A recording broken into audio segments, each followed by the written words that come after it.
بسم اللہ الرحمن الرحیم۔ السلام علیکم ورحمۃ اللہ وبرکاتہ۔ صراط مستقیم چینل میں آپ تمام حضرات کو میں خوش آمدید کہتا ہوں۔ سعودی عرب ہو یا دنیا کا کوئی بھی ملک، اگر اس میں کوئی غیر ملکی موجود ہے اور وہ اپنی فیملی سے دور ہے تو وہ اس بات کا احساس کر سکتا ہے کہ پردیس میں کس طرح کی عید ہوتی ہے، اپنوں کی یاد اسے کس حد تک تڑپاتی ہے، اور اگر اس سے کوئی پیار سے کوئی بات کرے یا اسے کوئی گفٹ دے تو اسے اس کی کتنی اہمیت ہوتی ہے۔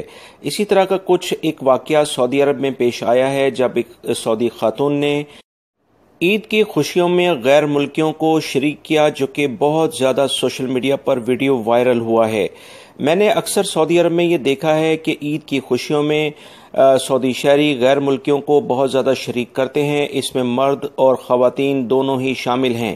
بہت سارے چھوٹے چھوٹے بچے بہت سارے باکس اٹھا کر لوگوں کو گفٹ دیتے ہوئے نظر آتے ہیں۔ اسی طرح کا کچھ ایک واقعہ میں اس ویڈیو میں آپ سے شیئر کرتا ہوں، آپ ویڈیو دیکھیں، جس میں آپ کو اس بات کا احساس ہوگا کہ کسی سے عید کی خوشی شیئر کرنے سے، کسی کو گفٹ دینے سے کتنا زیادہ سکون ملتا ہے، جس میں غیر ملکی افراد نے اس کو بہت زیادہ اپریشیٹ کیا ہے، اور اس سعودی خاتون کے اس کام کو ہم بہت زیادہ اپریشیٹ کرتے ہیں۔